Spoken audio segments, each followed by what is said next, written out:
Well, I certainly don't want to interrupt the argument over there, but welcome to Burbank Airport here. This is built by Orbx, and as you can see, it is really gorgeous. And it's a beautiful day here in Southern California, and we're going to hop in the Skyhawk, and we're going to fly up to another Orbx airport, even more beautiful if that's possible, in Santa Barbara. We're basically just going to fly up the coast. It's going to be a VFR flight, but we're going to use a couple of VORs to navigate. Also, this is my premiere recording in which I hope, and I want your help on this, everybody's help. I am not going to say a lot. I'm trying to break myself of that habit. So you might hear a few pregnant pauses, and you might hear some weird hitches in my locution, but with any luck, you won't hear any ums and ahs. My theory is that before this is all out, we're all going to end up a nation of streamers and podcasters and freelancers. And in my own line of work, I've always loved radio broadcasting, and I've always wanted to get into it, or I've always regretted not getting into it, more like. So what I'm trying to do is teach myself how to use my voice in a somewhat more disciplined way than I have before. The problem is that I do have my teeth to contend with, and I do have my tongue to contend with, and the two of them often get tangled, and I've got my brain to contend with, and that vapor locks more times than I care to think about. But as I understand it, all I have to do, not to and ah quite so much, is to take some of the advice that I normally would give to on-air talent, and that probably you all appreciate in on-air talent without even knowing it, and that is that I shouldn't feel obligated to fill every dead moment. That a pause isn't really so bad as long as it isn't a mannered pause, as long as you don't end up sounding like William Shatner or anything like that. So I want your feedback. First of all, thank you for your really, really kind notes on the last video. I know it's been a while, and we've all had good reason for shirking as it is, but I think it's nice for everybody to kind of have something to go back to. And now that Flight Sim 2020 is out and is just so cool to explore, I think we're all going to be kind of a little bit busy for a little while, and that's probably a good thing. Especially when you see rendering like light glinting off this spinner here, or the sky reflecting off the wing surface, or just the sheen of the sunlight right there. Just look at that as it makes its way across there as we pan across here. So give me some feedback on the speaking. I've been experimenting with different mics so I can find one that complements my voice a little bit. And I'm trying not to be too mannered about it, but speaking into a microphone is different than speaking just face to face with somebody. You don't get to see me, and you don't get to see my gestures, and I don't get to read how I'm being received. And so this is all kind of new to me, and it's kind of funny considering the line of work I've been in all my life. It's just I've never done any of this stuff on camera or on mic, and I kind of want to learn. I'm kind of fascinated by it. I've been watching some YouTube videos of voiceover artists, and that's a bit of a trip. I saw a guy who, let's just get our electricity going here and turn on our nav light, let everybody know, make sure our parking light, my God, make sure our parking brake is set. Fuel is set to both. The fuel shutoff valve is closed. We'll move the mixture full rich. Anyway, I was watching this voiceover guy, and I looked at some early videos of his and compared them to some later videos, and the early videos were just, Well, they weren't awful. I won't say awful, but he was just a normal guy with a normal voice, and it wasn't trained, and it had all sorts of hitches and things. But he clearly wanted to do this, and was clearly getting himself into the part.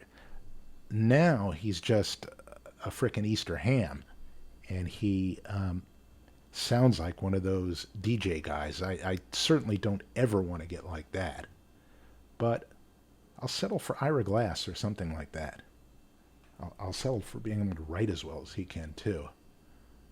All right, so we're going to go from here to Santa Barbara, and we're going to use a pair of VORs to navigate by. We're not going strictly IFR. We're going to be flying VFR out of here. We're going to be avoiding the LA Class Bravo airspace. We will climb out of here and assume that we've been told to maintain 4,000 or lower till told otherwise, but we'll cruise up the coast at 6,500 feet for a couple reasons. First off, it is going to be a really nice sightseeing altitude. Second of all, it's the appropriate VFR altitude, which is an even altitude plus 500 because we're going west. Third, we're going to be out over the ocean, at least for a portion of it, and you want to be high enough up so that you can glide back to a nice dead stick landing. You see, I ummed a little bit to a nice dead stick landing. It's because I was searching for the words to say along the shore, just in case you lose an engine. So what we'll do is we'll get started up here. We will set our nav frequencies that we're going to use. It's going to be two of them. We're going to fly first to the Ventura VOR, and we're going to fly on a 250 track inbound. When we get there, we're going to honk a right turn, and we're going to go up the coast, and we're going to track toward the, I was going to say Morro Bay, but it's not Morro Bay, and I always forget the name of it. It is Romeo Zulu Sierra, I think, and let me just get the name of it. Yes, it is Romeo Zulu Sierra, and I never, ever remember the name of it. I've only flown over it a million times. It is the yada yada yada. By the way, we're going to be flying up on the Victor 25 airway, which is the 289 inbound, and the VOR is San Marcos. I know why I don't remember it. It's because it's called San Marcos, yet the designator is RZS, which has no mnemonic value whatsoever. But anyway, I'll show you, if you're new to this, how to do this navigating. We're not going to be using the GPS, in part because the GPS I can't really seem to get to work very, very well, and it's really crippled. The autopilot is a little bit crippled, or it says it's a little bit crippled, but I discovered in flying it, it does have a mode it doesn't tell you about, and it just doesn't have the right symbology showing up on the screen when you set it, but it actually works. So we'll get into that in a minute. But for the most part, we're going to hand fly this because it's just too nice not to, and the airplane flies really well. So let's do this. Let's prime the engine, which I don't even think is necessary. I don't think they model it well enough, but, you know, this ain't an A to A plane. But what we're going to do is we're going to flip on the fuel pump, and we're going to watch for fuel flow. We're going to do it for about 3 seconds. Any more and you'd flood the engine, and you wouldn't be able to start it anyway. So fuel pump comes on, and fuel flow rises. I'll just shut the throttle there and turn off the fuel pump. Okay, we'll turn on our beacon and we'll get started. Make sure our parking brake is set. Look around us, make sure we're not going to decapitate anybody, but who are we kidding? This is a Skyhawk. It doesn't have the power to decapitate anyone. It is not equipped for decapitation. So, that's number 3, I think, if you're keeping score at home, folks. By the way, if you're tired of all the prattling, just turn down the sound and look at this, and you can amuse yourself with our frame rates because they're not bad.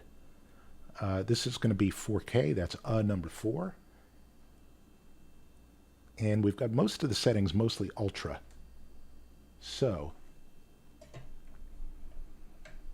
throttle cracked, mixture out.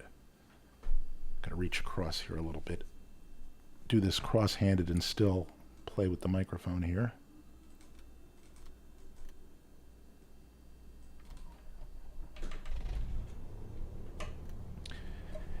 And there we go. Now, real quick, when you start, you want to check oil pressure, because if the oil pressure isn't in the green, then you got problems and you want to shut down your engine before you grind it to pieces. At least in the real plane. In this plane, the fuel, what am I saying, the fuel, the oil pressure seems to be just a little bit low. You'll notice when I increase the throttle, it will creep up just a little bit, but it probably should be in the green at idle in real life anyway. But we'll play past that. Anyway, let's idle at around 700 or 800. We'll lean it out just a little bit for the ground. It has really good sound, I'll say that much. Turn on our avionics now. Again, we're not going to be using the GPSs. I tried a few functions in them, and some of it works, some of it doesn't. That's just the autopilot running through its self-test. And again, there are a few things crippled here. We'll turn on our transponder. Now look, I found a neat bug in here in our little tooltips, which can't be turned off. See, it says set transponder to standby. Then it says test transpondeur. So the folks at Asobo have not eliminated all their French from the American version of this. Set transponder to on, you see. So we've got un transpondeur, and we'll squawk altitude. Because I think at this airport you have to squawk altitude all the time. Anyway, so here we go. Let's tune up our nav aids here. And the first one we're going to is Ventura. And Ventura's got a freak of 1082. So we will touch this to toggle between comms and nav. And we'll set 108. No, we won't do that. We'll do this. And we'll set 1082. In the standby, I really wish I could turn off the tooltips. My apologies. And we'll toggle that into the active. And we'll see that it is lit up. We are receiving it already. Now, we're going to set our inbound track, which is going to be 250. You always set the inbound on a VOR. Technically, we are not on the 250 radial. We're on the 070 radial coming inbound to it. It's a good way to make yourself crazy. But anyway, we will set 250 right there, and you'll notice we're not too far off of it, so we're not going to have too far to go. We're going to be launching off a runway 26, so we're probably going to fly runway heading for a little while, and we could wait until we intercept it, but we'll probably turn a little bit to the left to that's number 5, to establish ourselves on a little bit more of a logical intercept course of about 30 or 35 degrees, just so we can join that radial sooner. And that's what we're going to be doing. We're not going to be flying to the station direct. We're going to be, when ATC tells you to join the such and such radial of, then we're going to be joining that radial. That's what we're going to be doing. Now, we will set in our standby for this, because we will use it in the main nav 1. We will set in the standby nav 1 our next VOR, which is San Marcos, which I again forgot, which is really bad. And that's at 1149. So we're going to put that in our standby in nav 1, like so.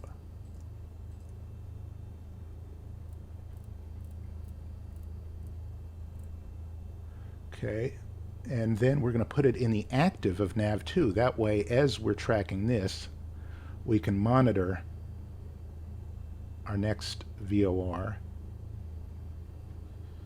which again is San Marcos, which again I keep wanting to call Morro Bay. It's really awful. Got to come up with a mnemonic for San Marcos. So for San Marcos, we will put 1149 in the active. And I don't know, how am I going to do it? Mark this, it's San Marcos. Well, that's pretty awful. Okay, 1149, we'll pop that into the active.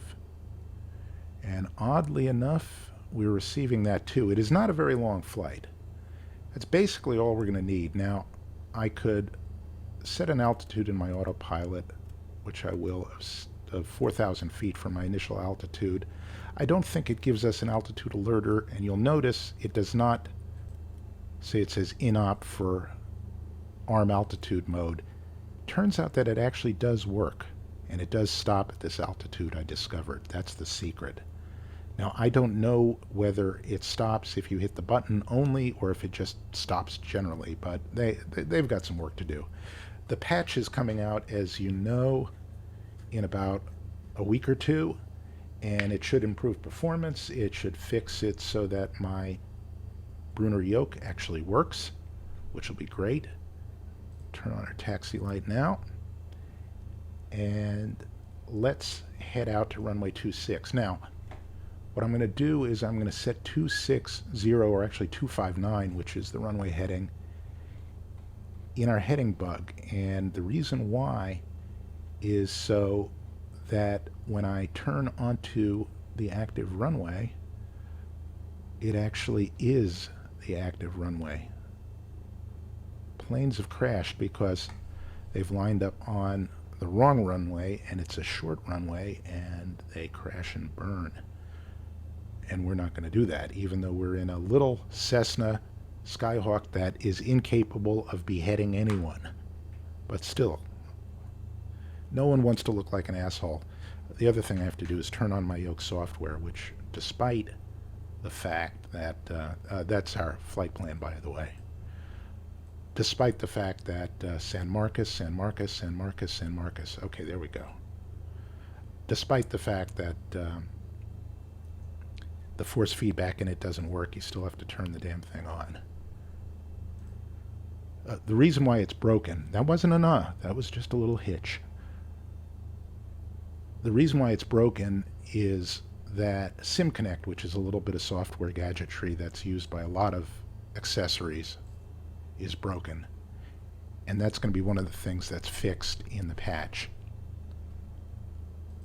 We'll check to make sure our trim is neutral. We're going to take off flap 0. It's a short runway for airliner work. It is not a short runway for us.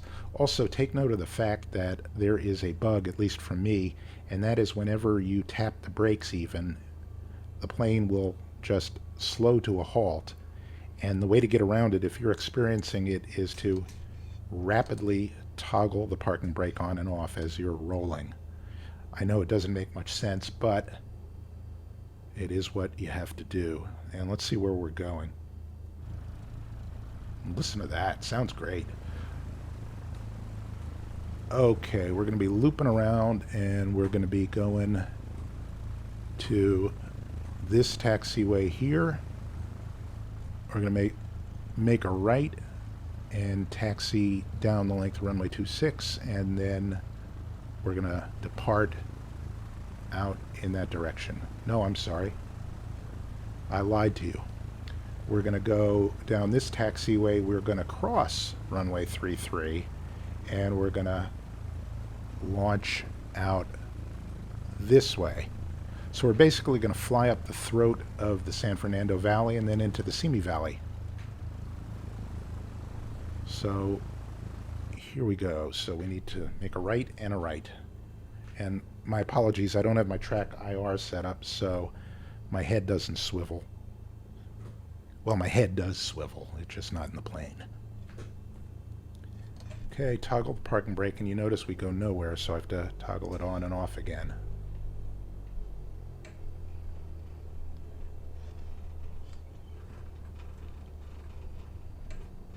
certainly makes some nice sounds.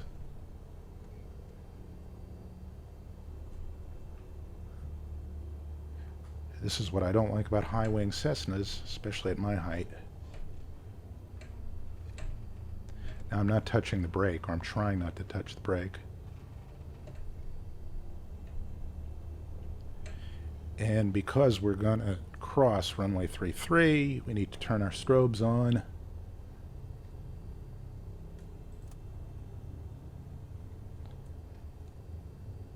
And we'll quickly check right and left, and we'll pretend we're good.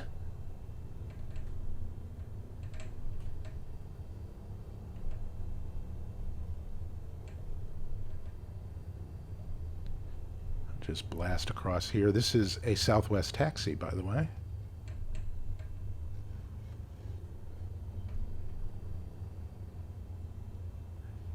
You can tell someone's in a hurry to get to Santa Barbara. If you've ever been to Santa Barbara, if you've ever driven up the coast to get there, you know that it's a place you want to hurry off to. And look at those palm trees. They really did a good job. Okay.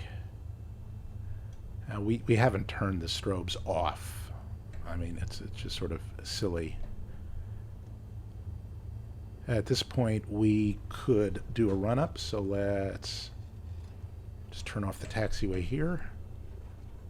Technically, you'd want to turn into the wind, but there is no wind to speak of right now. Set the parking brake.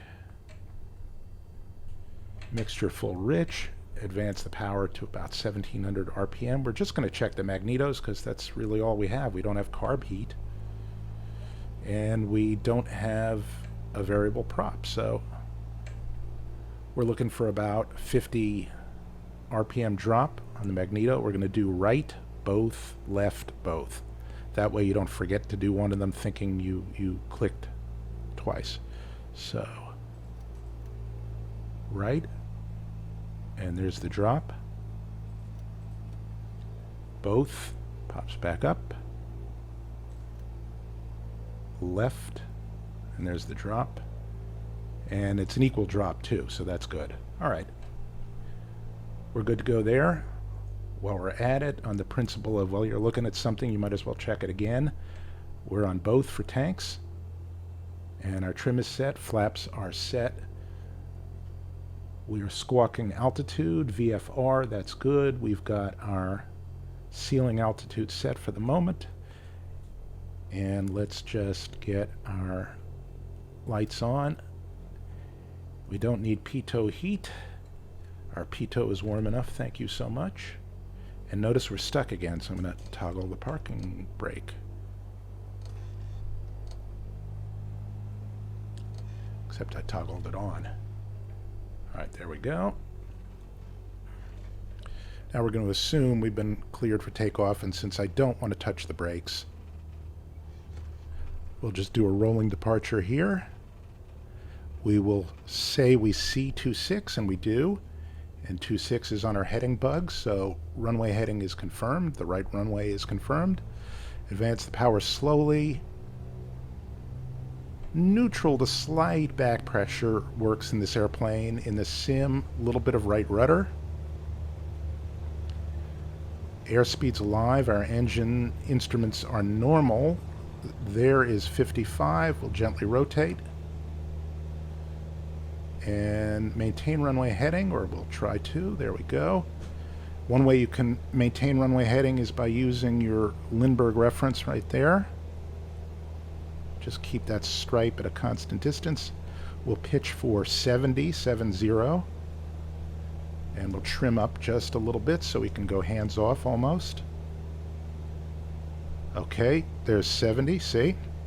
Now you can see we are to the right of the radial, but let's just fly runway heading until we've got a little bit of altitude and stay as close to the airport as we can while we climb away in case we need to come back.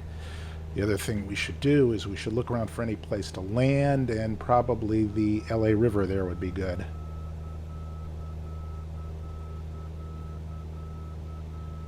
Let's see, we got a boulevard, but you don't want to do that because at every intersection you've got power lines and traffic lights. So that's a no good. So let's stay on runway heading. And remember, if we lose an engine, we should immediately pitch down and immediately get to, that's number 6, immediately get to best glide speed, which I think in this plane is VY. So actually it's about where we are, so we should pitch down to maintain at least this speed that we've got right now.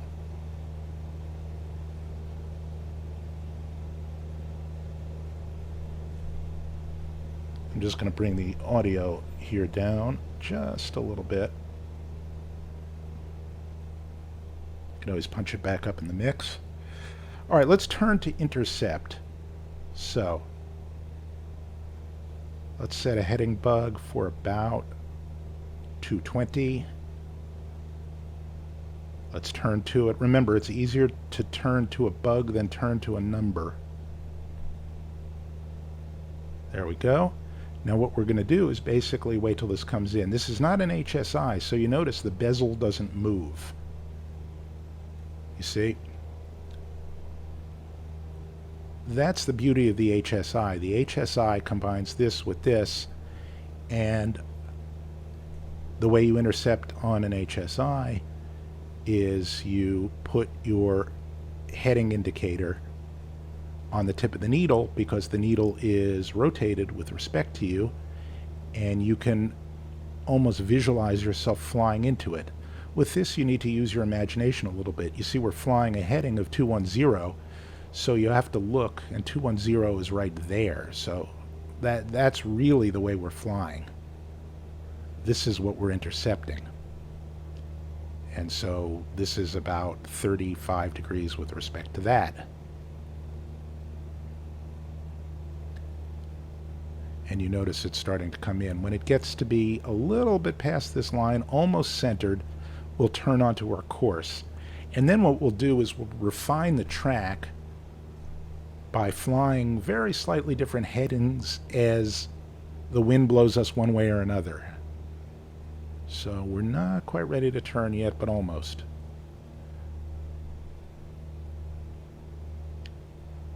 And that is Santa Monica down there.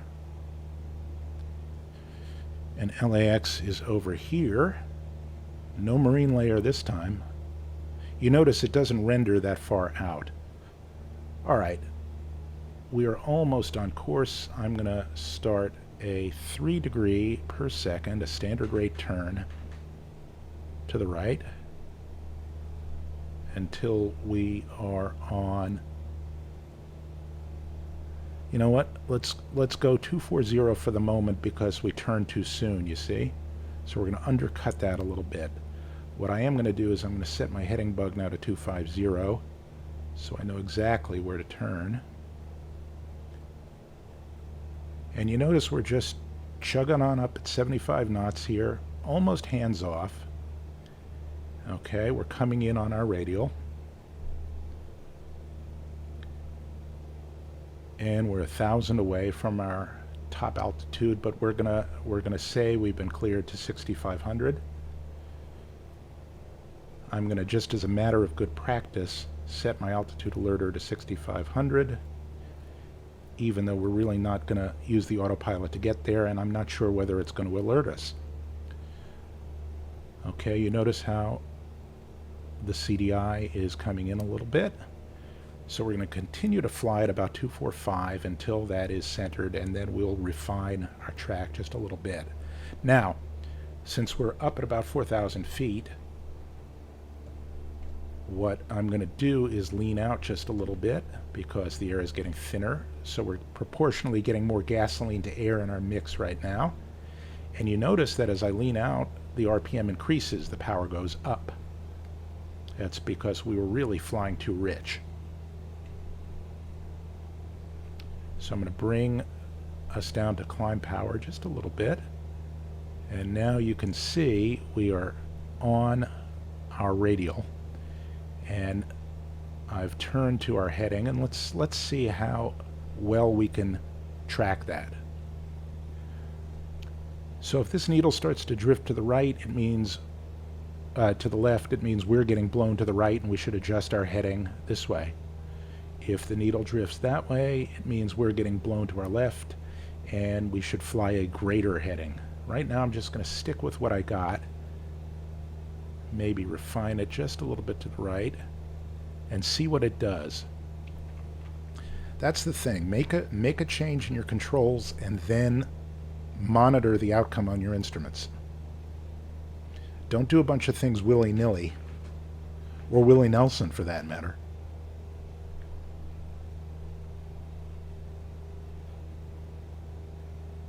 All right, we do have a little bit of wind from the ocean, so I'm adjusting my course just a little bit to the left, just to keep that centered. But again, this is a Skyhawk. We're not moving very fast, so this isn't going to change very fast.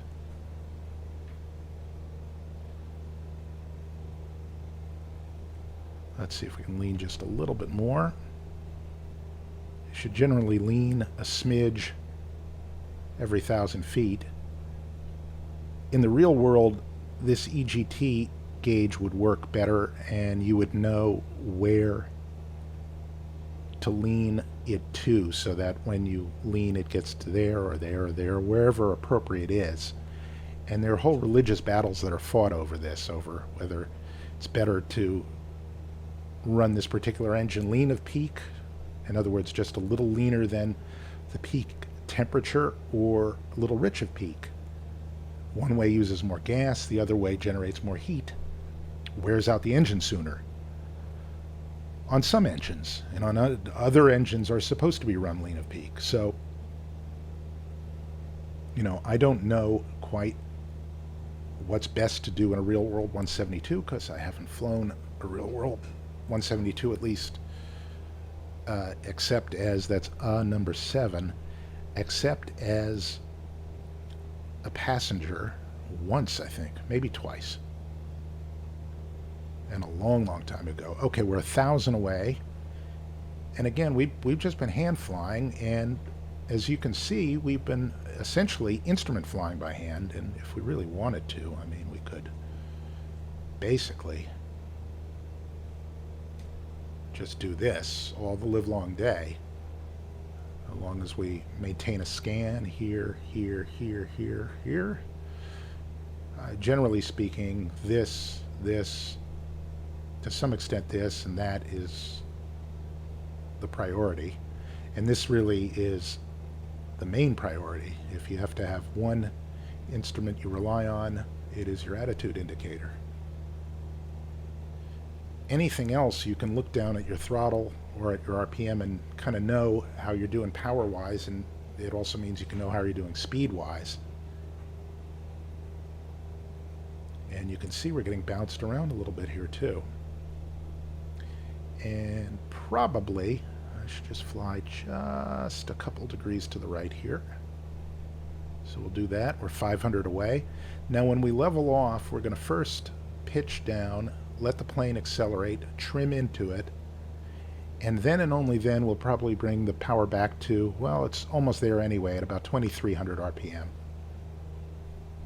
Just lean out a little bit more.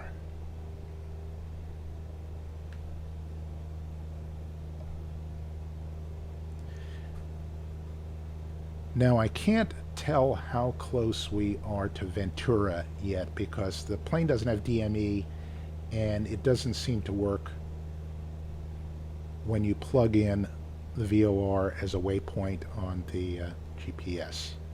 Number 8. Alright, so we're about to hit 6,500 feet. We'll just start to gently nose down. Let the airplane pick up some speed. Throw in a little trim. This is much easier to do with the force feedback. Steer a degree or two to the right because we seem to be getting blown a little bit to the left. And there we are. We're at altitude. Now we've discovered that our altitude alerter does not alert us to the altitude, so we'll just banish that from our thinking. And we'll continue to trim here. I'm just going to come off the power ever so slightly. And in the real Cessna, at cruising speed, to maintain altitude, you want to be just ever so slightly nose down. So you'd want the horizon to be a little bit higher on the windshield than this is. But we're not doing bad. And again, this is pure slant alpha plus VFR flying. If I were flying here myself, I would be using flight following, so I'd have a different squawk code than VFR, and I'd be getting alerts to traffic as workload permits. It's not guaranteed. The other thing that flight following will do is it will better coordinate your transition between different airspaces. And you notice we've allowed ourselves to get a little bit right of course. And that's understandable because you see we let our heading slip just a little bit. So let's get back on course.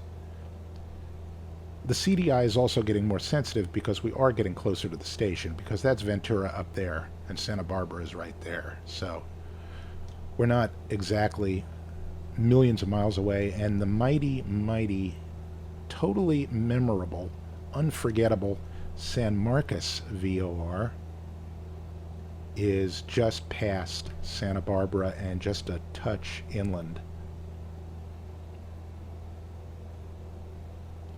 Now I want to see if the autopilot will track a VOR. So first thing I'm going to do is I'm going to get the autopilot in. Let me just establish our altitude here.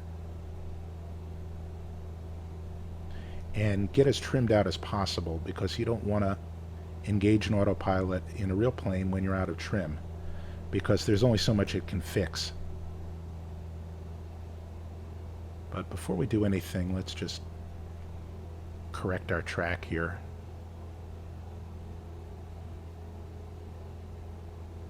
We're getting bounced a little bit over the hills, and it's pretty natural, I have to say. The head tracking is unobtrusive. Okay, so we're at altitude, we're in trim. We'll first engage the autopilot and engage altitude hold, and we will get right now a heading in and engage heading mode. I think it's a little bit abrupt. It really should be doing standard rate turns, I think. The other thing we really should do, okay, we're almost back on track again.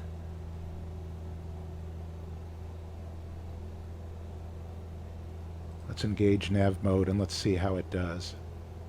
Okay, it's going to chase it a little bit, but let's see if it settles down.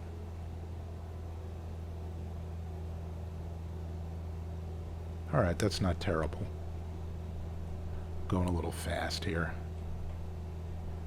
Now, just to be good pilots, we'll square up our heading bugs so that in case we need to drop down a level of automation, which doesn't necessarily mean turn off the autopilot, but in case we want to drop into heading mode instead of nav mode, we won't turn suddenly one way or the other because our heading bug will already be set. So, let's do this. Let's get a little bit of light here on the interior. A little more pleasant on the eyes. And let's take a look outside.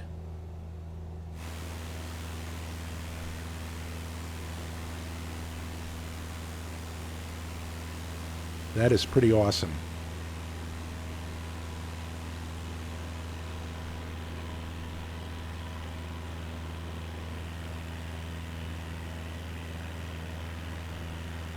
All right, that is beautiful. Wow.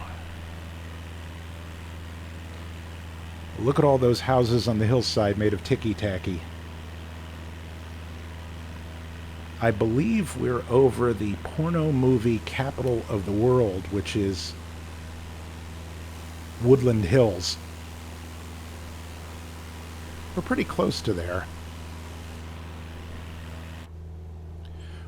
we're going to end up flying over, right over Camarillo Airport. I believe, no, that right over there, that's Point Mugu Naval Air Station, or whatever they call it these days. And Camarillo Airport is there. Or maybe it's the other way around. No, that's Camarillo, that's Point Mugu. Because that's a point. That is Point Mugu. And that's M-U-G-U. That's not like Mr. Magoo. Zoom out a little bit, see where we are. This is about the only thing this thing is good for. Yeah, there's Camarillo, so it's off to our 1 o'clock. And where is the old Point Mugu? Should be right there, and I don't know why it's not showing up. It ain't no secret. And this is the beginning, or the mouth of the Simi Valley here. And so this is a lot of farmland. There's a lot of, boy oh boy, there's a lot of asparagus growing here. And some orchards too. A lot of skydiving done out of here. I don't know if any of you has gone skydiving, but if you have, let me know in the comments. I really want to know what it's like throwing yourself out of a perfectly good airplane. I don't know if I could do it. I know free fall is kind of cool, and once you get out, it doesn't feel like you're falling. Nonetheless, I can't see the need to put myself at the mercy of a fallible object like a few square feet of silk crammed into a backpack, but maybe that's me. I'd certainly use it to get out of a burning airplane, but I don't know if I would do it to... Now, is that on number 8 or 9, or is that 8.5? I think the judges would have to say 8.5, because that wasn't a full and it certainly wasn't an But I'd be interested in any and all experiences with skydiving. I wouldn't mind flying a skydiving airplane. A friend of my brother's, my brother, I think I mentioned, flies gliders. And he learned how to fly in Boulder, Colorado when he was in college. And I really envy him, because I always thought I was going to be the one who would get the pilot's license first, but I never did. And he just went right off into it, mainly because he was spending mom and dad's money, and I won't say I was too shameless to do it. I'm not shameless enough to do it, but I was going to school in Washington, D.C., and there didn't seem to be any good place to learn, at least not any place that was quick to hand or convenient to get to. It was a very restricted airspace, and in order to get to some place where you could fly, you'd have to drive out of town, so you'd have to rent a car. Yeah, that is Point Mugu. And it's a good idea to keep your nearest airports in the front of your mind, and I know some people even, just as they pass, or they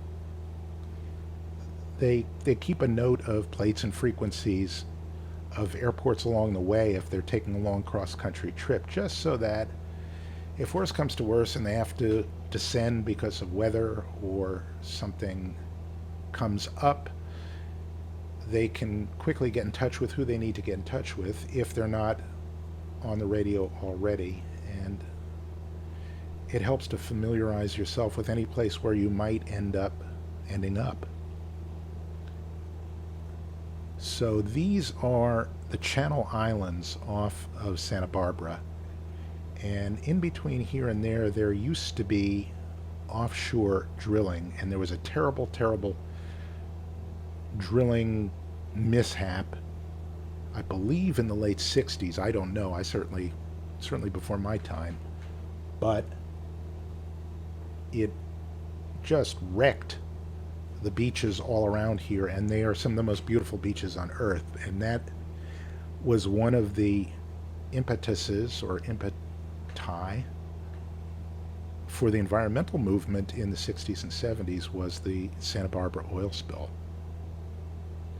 And it was pretty horrible. I mean, I don't know why I'm telling you that an oil spill was pretty horrible. Of course it was pretty horrible. But it was especially horrible because it wasn't like an oil spill in the Gowanus Canal.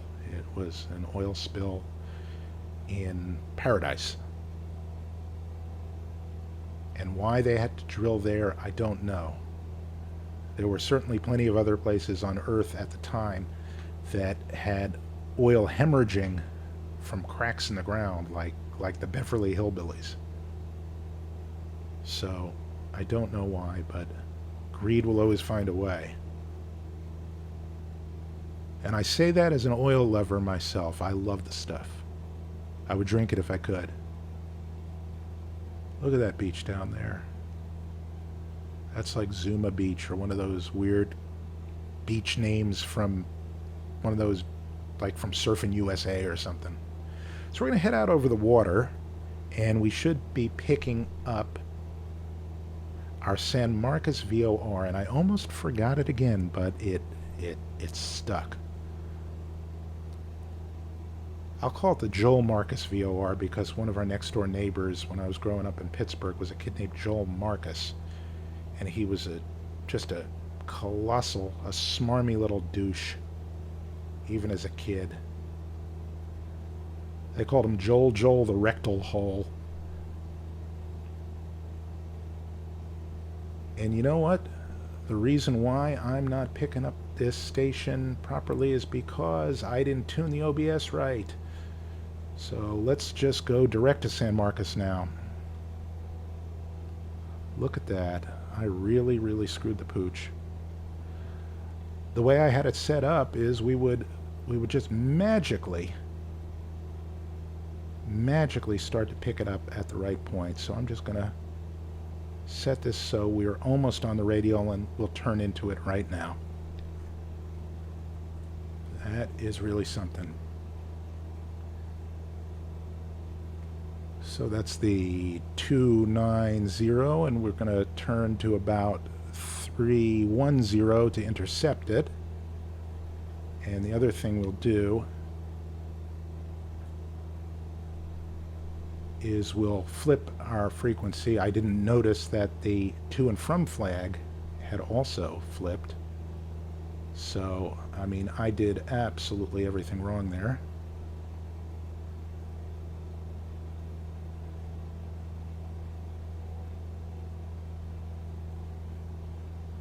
Okay, we'll get ourselves over onto the 2 side. There's the 2 flag. And there we are. All right, let's just cut in on that. That was really egregiously stupid.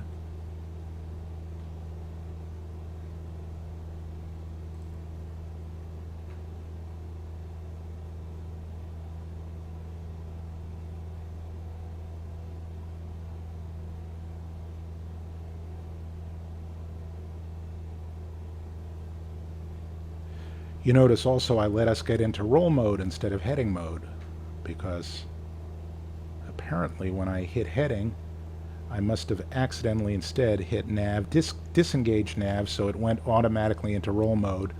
So we weren't turning that whole time I was yammering too. So this is what happens when you don't focus.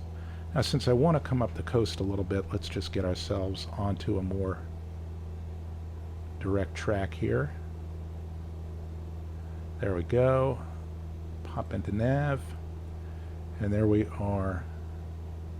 It shouldn't really do that little dipsy doodle there because we are pretty much tracking it okay.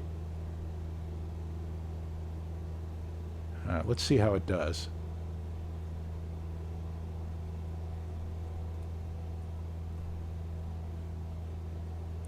Okay, we're flying right over Oxnard, I think. And right off there. There is Camarillo Airport right there. God, look at all that flat land around it. That is a valley. And because it's a river delta of some sort, you can see how rich the soil is. So, but it's a coastal wetland too, so you get a little closer and you can't grow anything because the groundwater gets salty. So here we are, we're coming up the coast. That is basically Santa Barbara ahead of us over there. And I think we're in for a treat because it's an Orbx modeled area and even the default areas look good. So just to check here, we're getting 44 frames. This is on a 2080 Ti, overclocked just a little bit. We've still got some VRAM to spare, but mainly that's because we're over water, so we're not rendering a lot of fancy shit. But if you look out here, that's you can almost count the houses. It's so good. And that is really remarkable.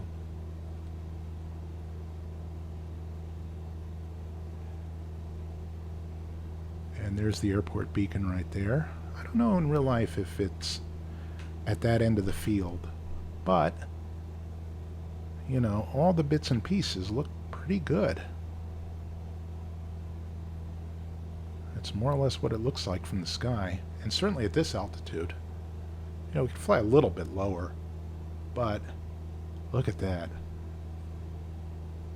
So there's Simi Valley, and we're looking back now at the San Fernando Valley, and if I can see, no, we can't really.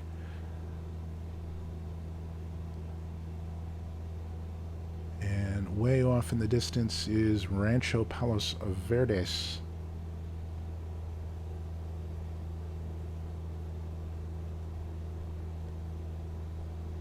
It's where Southern California keeps all its white people.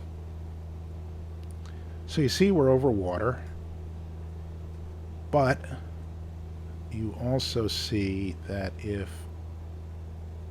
we lost an engine, if we lost our engine, the engine, we're still within gliding range of, well, we're in gliding range of some really rocky, treacherous shoreline, but we'd probably survive at least to be dashed to death on the rocks. A little bit of rendering glitchiness here, a little bit of shimmering, but just look at the quality of it though. And look at the softness of the shadows compared to X-Plane, which with its nasty, jaggy sort of crap. And look at the texturing on this, the matte black paint and the crinkle plastic finish and the smooth plastic here. It looks great. You know? Well, here actually this is, you know, for all of you texture geeks. Look at this.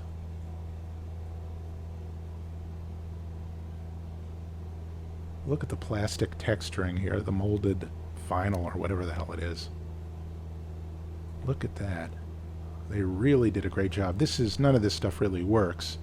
I'm not even sure if the window shades, if the sunshades work. I don't think they do. No, they don't. But, you know, for a basic plane, for just the default aircraft, this will do you just fine. You know? It hand flies really nicely. It performs mostly in the numbers. When we arrive in Santa Barbara, I'm going to try and experiment. In the real plane, if you set about 18 or 1900 RPM for the power, set a notch of flaps, and pitch for 90-ish, you should get about a 450 foot per minute descent, which means basically a 3-degree glide path. In other words, if you want to fly an ILS approach and you want to keep this needle here centered, which of course you should, you don't have to go chasing it. Instead, you just do what real pilots do, and that is know your pitch and power settings and what the performance is that results from it. And in the real plane, I understand with a normal load and normal temperatures on a normal day. About 18 or 1900 RPM, 90 knots, 1 notch of flaps. Basically will get you a glide path that will let you roll into an ILS approach and basically fly it down to minimums with almost no change in pitch, with almost no intervention on your part. You can almost fly it hands off, allowing for gusts and wind and things that will push you up and down, of course. But you won't have to go bonkers making all sorts of corrections. I'm just going to experiment for a minute with our leaning here. So I'm going to lean out here, and I'm going to be watching the EGT gauge, see if it rises, and also looking at our RPM and seeing if it rises, see if we can get any more power out of this. I don't think the leaning is especially realistic, but at least as we've seen earlier on, it does work to a fashion. So we'll lean out a bit here. And with a lag, we should see the exhaust gas temperature rise a bit, one hopes. Instead, is it rising? Yes, it's rising. Okay, we'll richen out a little bit.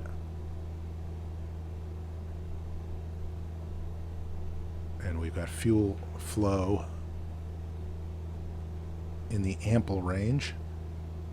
I don't know how many gallons per hour this thing is supposed to burn in cruise. I really should just look at the documentation, but I'm a guy. All right, leaning out a little bit more and a little bit more. Now you see the fuel flow dropping.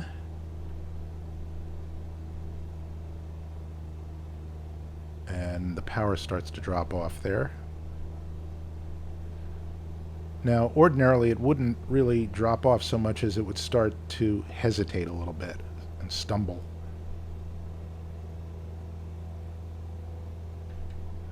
That's reasonably comfortable. Okay. Let's just see where we are. Check, we've still got 12 gallons on each side, so we got plenty of fuel. You can see, even with the engine run all the way up, the oil pressure barely gets into the green here. I don't know if that's normal. I also don't know if any of these breakers work. Let's hit this brake. No, none of the breakers are modeled. See, an X-plane, they'd all be modeled. It's just that the plane would be built by a guy in his or her garage, and it would be updated according to phases of the moon, and it would fly weirdly, and it would look like crap.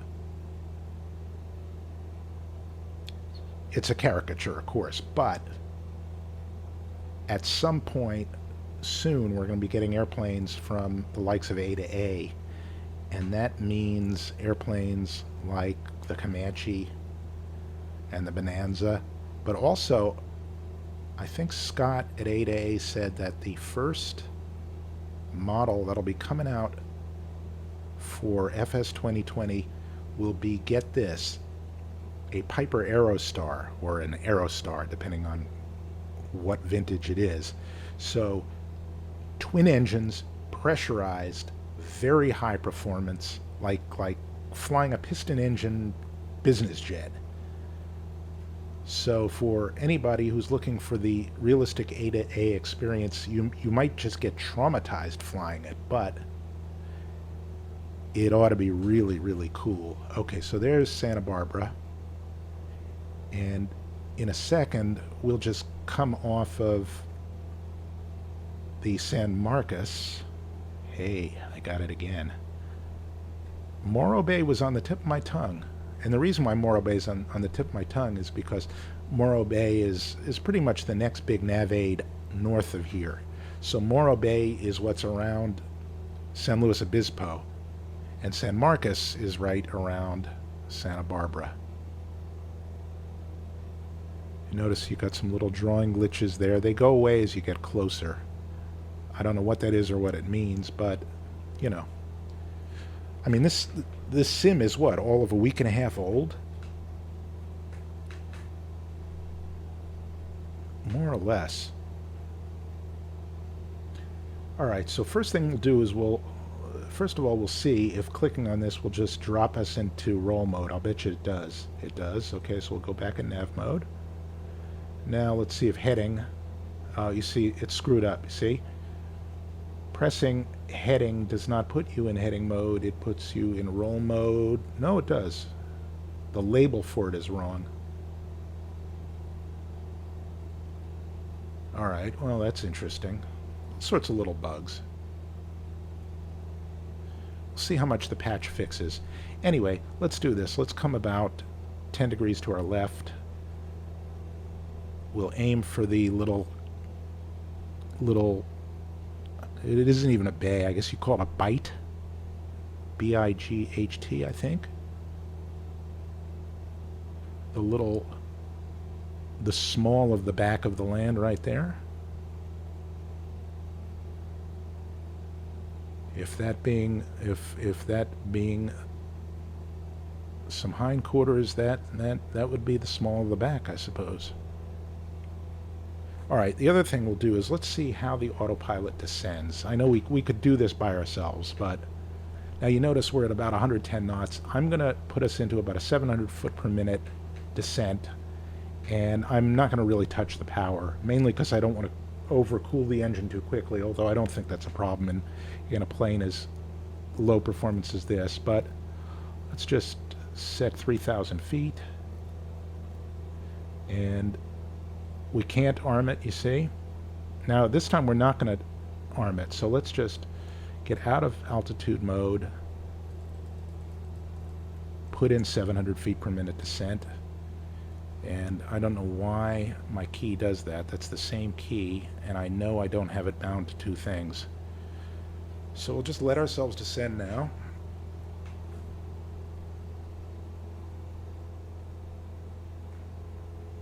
And we'll see if it stops. Now you notice we're drifting off the radial, and that's because we just went 10 degrees to the left. I hope that isn't Santa Barbara already. No, it's not. There is the Santa Barbara Airport right there. So what we'll do is we will fly past the airport along the coast, because I want you to see the airport from above. I'll be seeing it for the first time too. I'm expecting great things of it. And then we'll come back around, we'll set ourselves up on a longer than normal final, as if we're doing an ILS approach. Now, I've been missing PAPIs on a lot of these runways, so if we're missing a PAPI on this, we'll just get ourselves lined up to look right, to look correct. If we do have the PAPIs, we'll get ourselves properly aligned on the PAPIs to simulate a 3-degree ILS approach, and we'll see whether our performance numbers work out the way they should. So runway heading is what, 250. So we'll fly 250, give or take. I don't want to be too far from the field.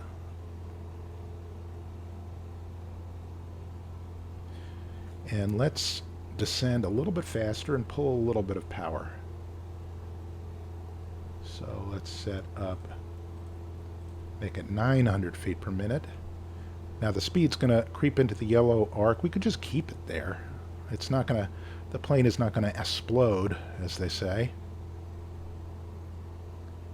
But since we do want to hasten our descent, it would pay to slow down a little bit, because our ground speed will go down, and that means our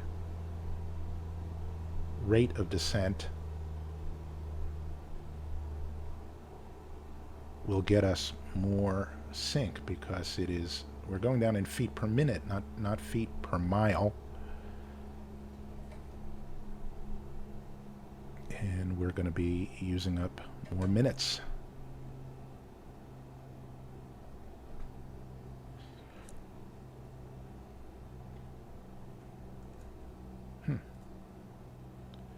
Okay. Just dinking around with where we are with respect to the airport here. Just come a little closer. What was it? Alice Roosevelt Longworth, or Alice, yes, Alice Roosevelt Longworth, the famous Doyen of Washington and daughter, I think, of Teddy Roosevelt. She became a fixture in Washington, D.C. Republican Party circles. She was the one who coined the phrase, "If you don't have anything nice to say about someone, come closer."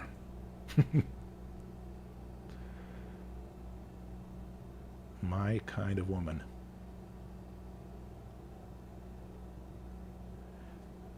Now what we could do is, you'll notice here, let's just pour on a few beans here. If you notice right now, we'll say get up to 2000 RPM, and you can see we're going at about 105, 110 knots.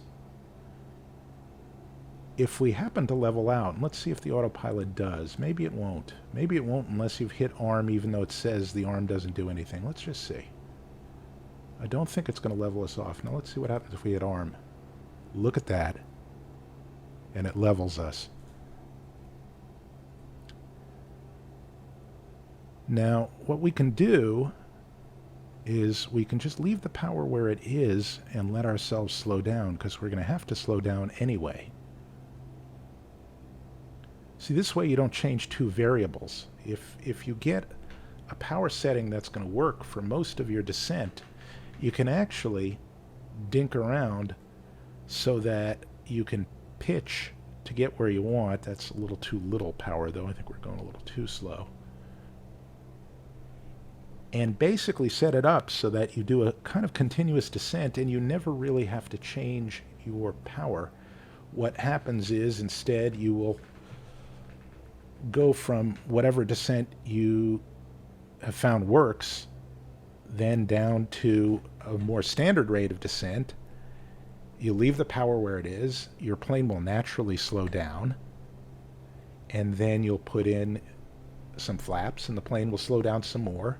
You'll throw out the gear, the plane will slow down some more, and you'll pitch to maintain the proper rate of descent. And within plus or minus a little bit on a lot of planes, not all planes, because jet aircraft, very high performance aircraft, are different, but on airplanes like this, you can pretty much set a power and leave it alone, and then as you bring in flaps, in other words, as you introduce more drag, you will naturally slow down until, if you get it right, you'll be at your approach speed and you'll be dressed for success. Now, I think as a matter of practice, I will bet you around 1800 RPM would be a good place to start for that, but since we're flying level now, I don't want to do that because we'll end up too slow. So there is the airport, and you know what? We really should be at... I was going to say we should be at pattern altitude, but since we're going to simulate an ILS approach, let's stay at 3,000 feet, because that or 2,500 feet would be about where we would intercept the glide slope. So let's pretend that we are. That'll also give us more time to see if this whole setup works. And I think what I'll do is I will use the autopilot initially, just to be more precise about it, just so we can be a little more scientific, so you don't have the variability of my flying to mess with things. But take a look at that. That's pretty damn good. Even zoomed in, that looks good. Why, you might even be able to see the San Marcos VOR. I just have to keep saying that now. Me dreaming of the San Marcos VOR. Me dreaming of radials. Now, if we wanted to, we could tune up the ILS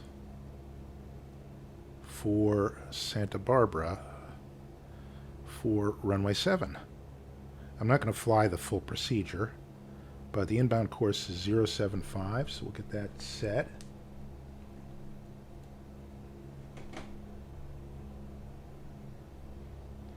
because why the hell not?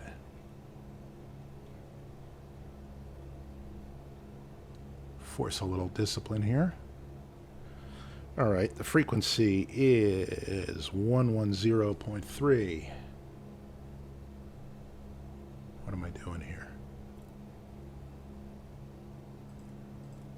110.3 checked. Set active.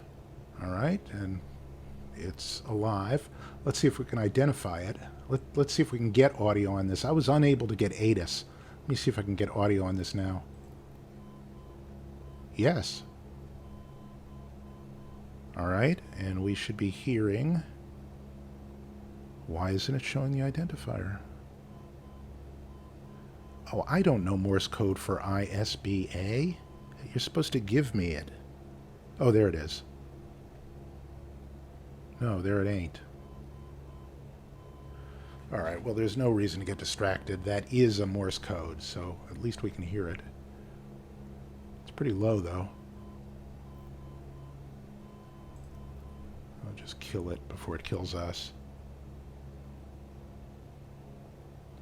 All right, so we'll vector ourselves out to about there. We'll come in, and we'll just fly a pseudo-bogus, half-assed ILS approach, just so that we can test out our performance theory here. So there is the runway, and you see the trees rendering down there. You see the little kind of chunky monks.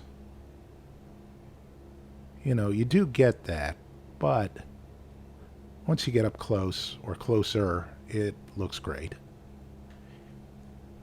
And in any case, as soon as we all get computers that perform a little better, we can all jack up our rendering distances even more, and we can really have fun with it.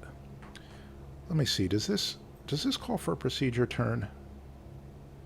No, I was going to say we could just track outbound here and do a procedure turn. It's a shame there isn't a little bit of marine layer. That would be kind of fun.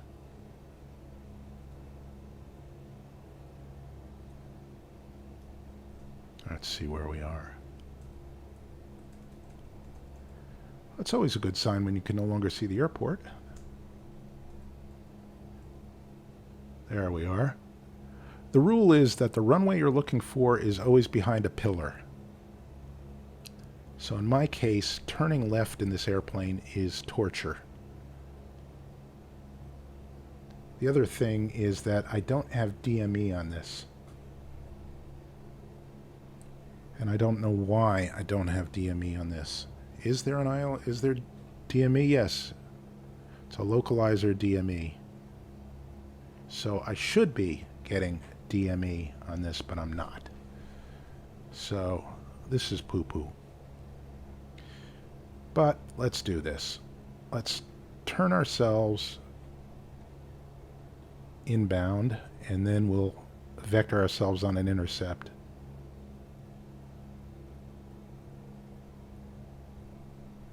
I do not want to blow through this.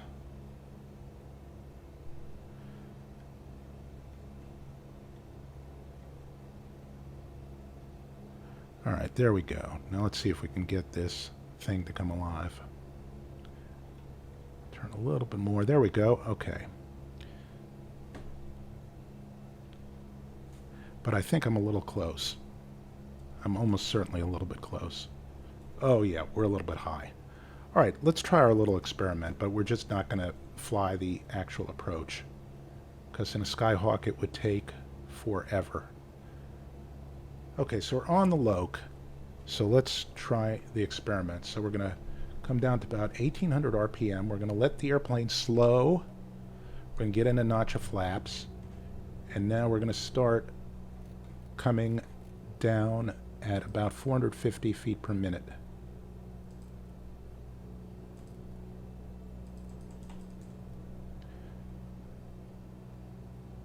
And let us see whether it gets us the right speed. Just let it stabilize a minute here. Might as well keep trying to fly the localizer. All right, now, there's 90. There is 1 notch of flaps. There is about 500 feet per minute and a little bit faster than 90. So if we did 450 feet per minute, we would be almost dead on perfect. Let's get the autopilot out. Let's fly a low approach. We'll take a quick tour of Santa Barbara and then put it down. Okay, we emerge trimmed. And let's do this. Let's come off the power just a little bit and let's catch. Well, we're not going to catch the glide slope. There's absolutely no way. We're way too close. But won't stop us from tracking the localizer. So let's see if we can do that. Remember, small corrections.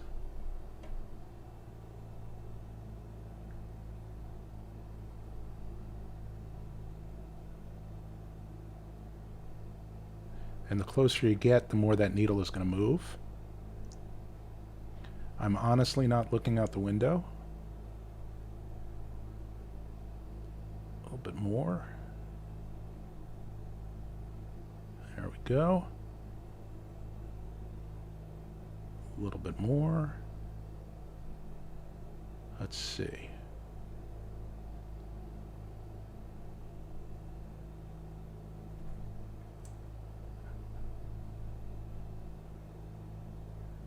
All right, let's see where we break out. Not bad. All right, let's come around and actually fly a proper landing here.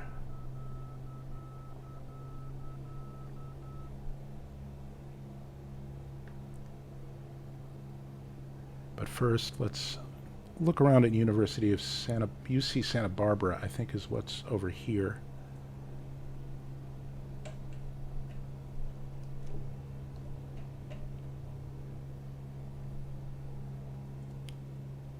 Ah, it's beautiful. Okay, we'll climb up to pattern altitude.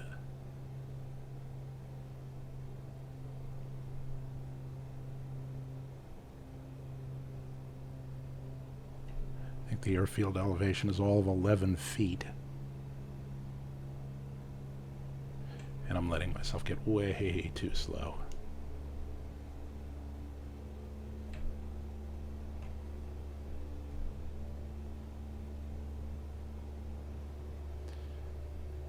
Okay, pattern altitude. We'll turn over these vineyards here. Look at this.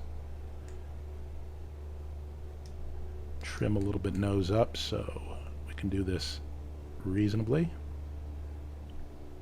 Now my defined minimum maneuvering speed, or about 1.4 times clean stalling speed, is about 70 here. So I'm gonna not let my speed get below 70 until I'm on final. I'm certainly not going to do any turning to speak of if I'm anywhere near that speed or below that speed.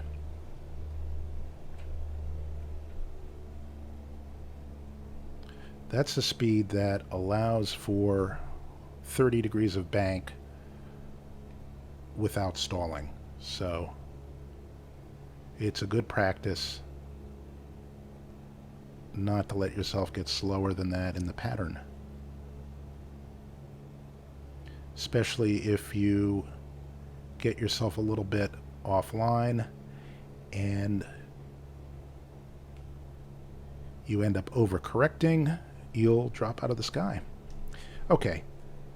As for a distance from the runway, if you're about halfway up the strut on a Cessna, which we are, you see where the runway is there? About halfway up the strut, we're a good distance for a fairly tight pattern. So, look at how smooth this is. I don't know how well it's going to show up on YouTube, but look at that. That's really amazing. All right, just descending to pattern altitude here. I'm really being very undisciplined. And let's check our little power experiment again. So we're going to be around 1900 RPM. I'm going to slow us, And as we get over the numbers here, drop my 1 notch of flaps. I'm going to keep the nose from ballooning up. And I'm going to start our descent. And you can see we're about 90. And going down about 450. There we go. And boy, look at these golf courses. It's just, this is just magnificent shit. All right, there we are. It's a little bit of a wide pattern. And look, we're getting a little bit of mechanical turbulence from the varying terrain, which is great.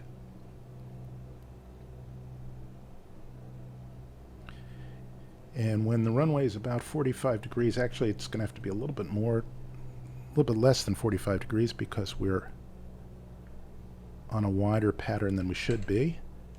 And look at that, there's traffic.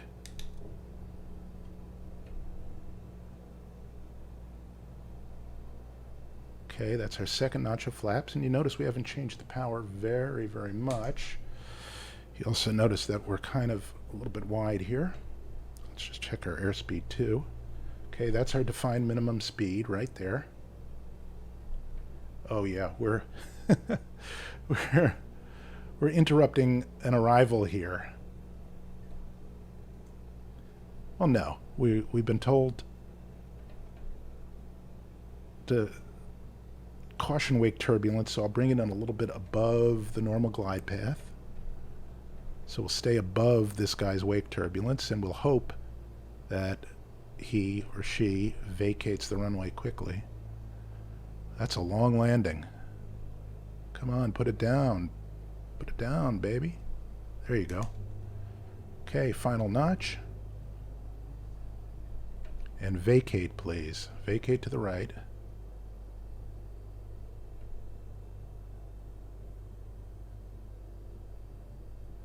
All right, we're a little fast here. Let's come off the power.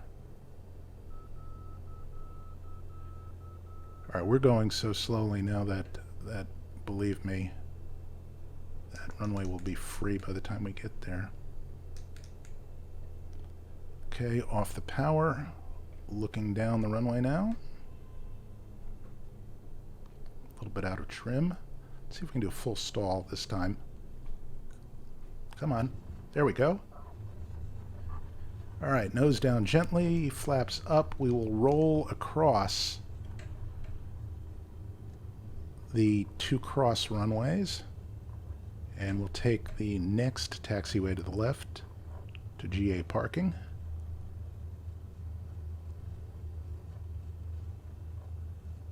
We have been cleared to cross, but we're going to look anyway.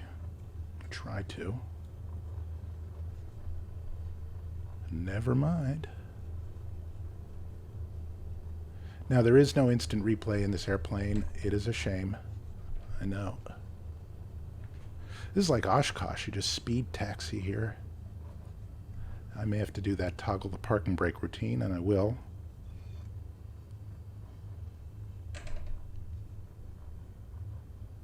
All right, we'll come out here and we will go straight to the big boys at Signature. Do they have that modeled? I'm sure they do. Yes, they do. That is really beautiful. They really have that modeled.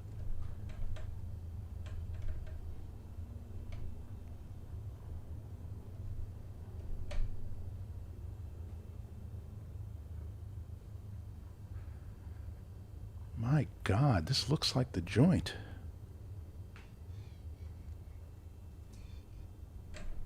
Again, we're toggling the parking brake here. Is it still Signature, or is it called something else now? Well, we'll find out.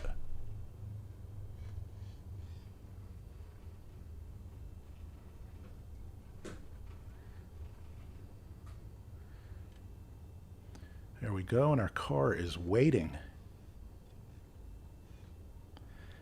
All right, parking brake set. Avionics off.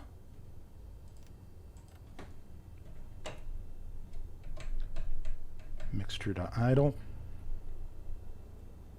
or a mixture to ground. Off with the strobes. Off with the nav lights. Off with the taxi lights. Off with the landing lights. Keep the beacon on so in case we forget to turn off our master switch, we can look back at the plane and it'll be blinking at us. Now, why didn't the avionics turn off? Come on. Come on. There you go. Okay, avionics off. Flaps up. Bada bing. And bada boom. And welcome to Santa Barbara. Better known as Paradise. And another Orbx airport, and really beautiful. So, flight number 2 so far in FS 2020. Just learning some of the kinks of it. I'm sure we all are. And getting quite a bit out of it. And why is my beacon on? I forgot to turn off the master switch. See? I didn't do that just to teach a lesson. I did that because I'm a dumbass. Anyway, thanks again for watching. Thanks again for all your kind words. As you can see, a whole lot less time elapsed between this one and the last one than the last one and the one before it. And so I'll try to make a habit out of it, and I think I'm going to start doing some group flights with some other people because it's so much fun to do, especially bush flying. With any luck, they'll have some shared cockpit working soon, and with any luck, I can get my pilot buddy Les into it. I fixed him up with a simming computer. The question is whether he'll use it. And in the meantime, let me know about the ums and the ahs and the voice. I'm going to keep working on it, and I hope everyone keeps working on the little tips and tricks that we're all going to count on in this airplane and in this sim, because it's new to all of us, and it's pretty cool. So, with that, thanks again. See you soon. Have a great weekend. Bye-bye.